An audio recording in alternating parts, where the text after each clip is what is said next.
Anak na yung mama pig natin. Ito yung mga anak niya, oh. Sobrang liliit. 5 piglets.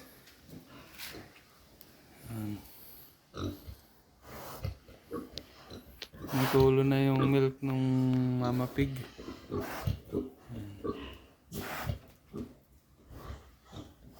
Mukhang kakapanganak lang. Asan yung isa? Ayun.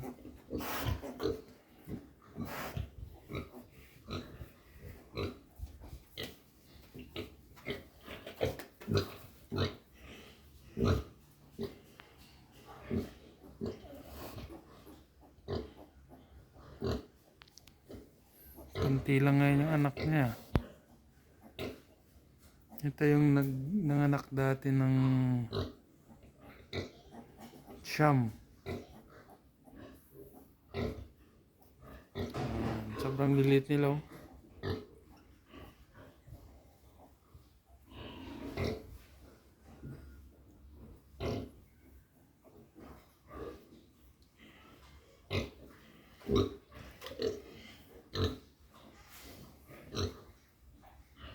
Tanghali ngayon, so hindi naman sila ganun nilalamig. Maya-mayang hapon, lalagyan ko ng mga mga tela. Ano, mama pig, ayaw pamilag pagatas, ah.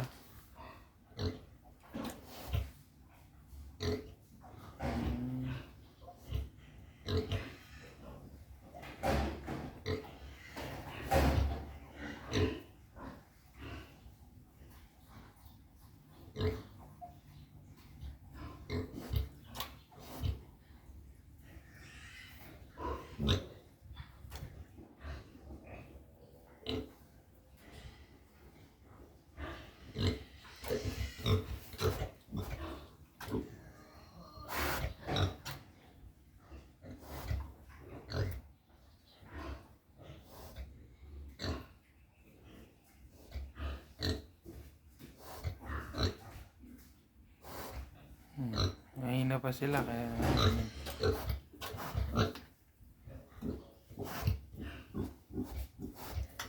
medyo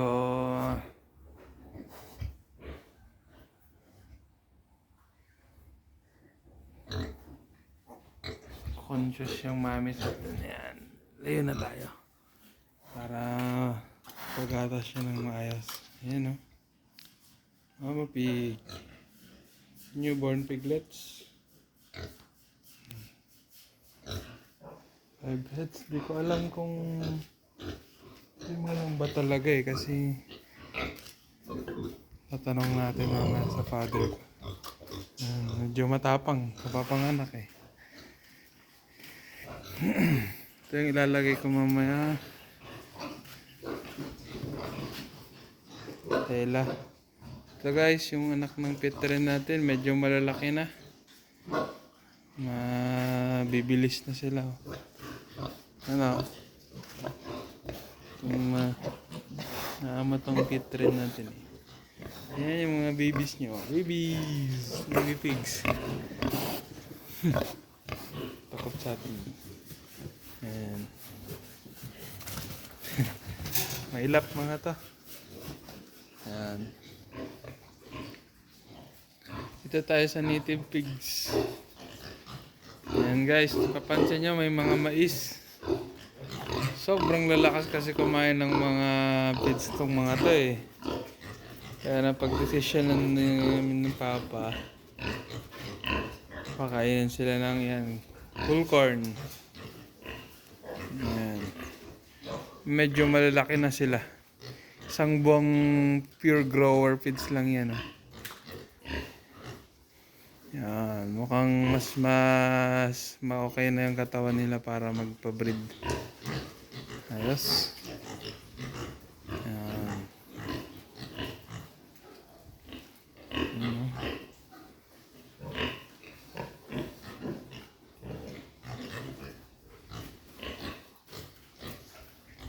Kapitbahay nila malapit na ring benta. Medyo malalaki na rin sila. Ito naman yung ating pinagsamang native pigs.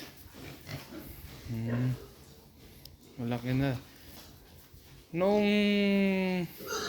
mas malilit pa to, ito yung pinakamaliit sa lahat. Tingnan nyo naman, oh.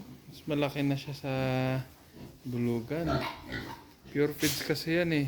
Ngayon lang siya nag-corn. Corn na rin siya. Ito namang mama pig na to. Lapit na rin tong mga anak. Yung kinatay natin na boar, sila yung tatay ng yung bagong panganak, tsaka ito. Ngayon ito meron na tayong bagong boar. Sana mas malalaki, mas madami ang kanyang lahi. Ayan. Medyo malamig pa ngayon. Hindi ko muna sila lilinisan ng kasi mahangin dito ngayon, malamig. Ayan o. Dito sa kabila, hindi na sila naka-automatic feeder. Bibigyan na lang ng So, ang plan ko dito, ililipat ko yung mga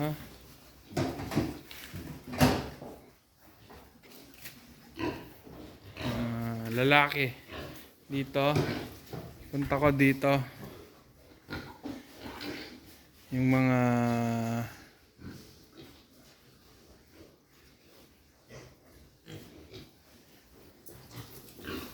pangkatay.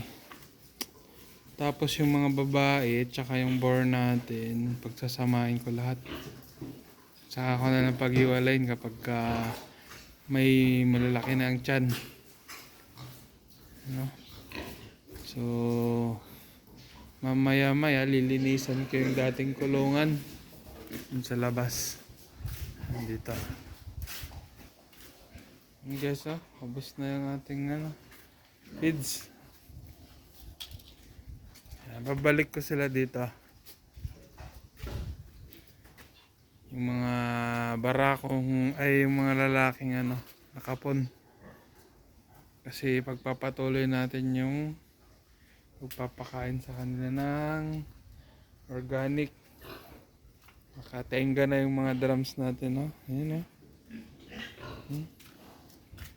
Pero may nipper silage pa tayo din. Ito, Madre de Agua. Dami-dami yan. Yung ating mga saging, ongoing pa rin ang planting. Yan, parami. Sana dumami pa. Doon sa baba. Yan. Dito may pato kasi dito eh. Yan. Huhulihin ko mamaya sa tililipat. Ito guys, yung tinanim ko noon na Madre de Agua.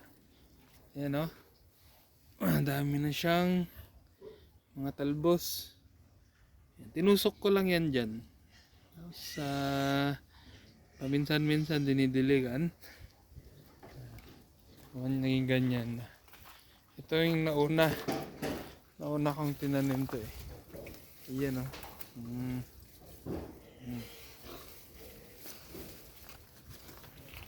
Hindi ko mataniman dito sa pagitan at may tubo dito eh. Napunta doon sa septic tank. Dati kasi natamaan ko, pinagalitan ako. So tayo ngayon sa pato, silipin natin. Medyo malalaki na yung mga naunang nilalagaan natin dito na pato.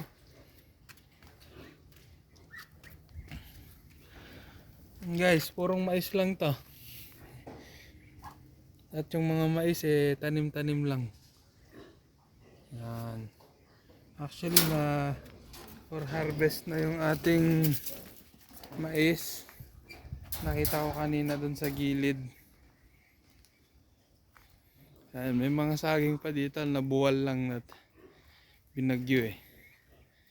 Yan o.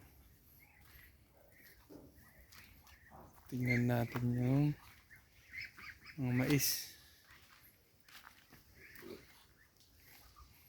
Ayan. Tanim ng father ko yan. Sipag ang tatay ko. Ayan. Mamaya harvestin ko yan. Hanggang dun sa likod. Para bawasan yung kanyang gawain. Okay. Dumadami na ang ating mga pato. Lumalaki na rin yung mga dating ducklings. Yan na sila. Halos pwede nang katayin. Siguro sa May, birthday ng mag-ina ko. Babawasan na naman mga to. Sarap kasi yung pato eh. Yan. Okay. Ito yung ating saging. Mukhang matagal pa mamunga. Yan. Antay tayo ng mga subwal para mailipat. May mga subwal na dito. Pero hayaan muna natin yan. May bunga yun dun eh sa likod. Yan. Ngayon is magto-12 na kaya maya-mayang hapon na lang ako. Balik ulit dito para mag-harvest. May madre de agua pa pala tayo dito. Sakaling matrim mamaya, ang pakain sa mga bibe, pato, saka sa native pigs pag nalipat ka na. Okay. Yan. May mga net sa taas, wala. Ito guys, kaitlogan. May naglilimlim na pato doon. Yan. Gawa ng tatay ko yun. Kinakoveran namin para hindi maging conscious yung mga pato.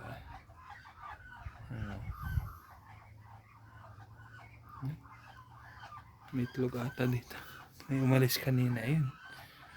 May itlog din dun sa baba. Nangingitlog pa. Okay. Yan. Yung pagkain nila, pure corn. Para tipid. Konting sipag lang.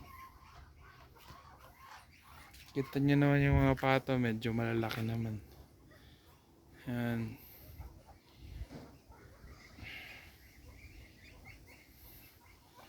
Okay, thank you.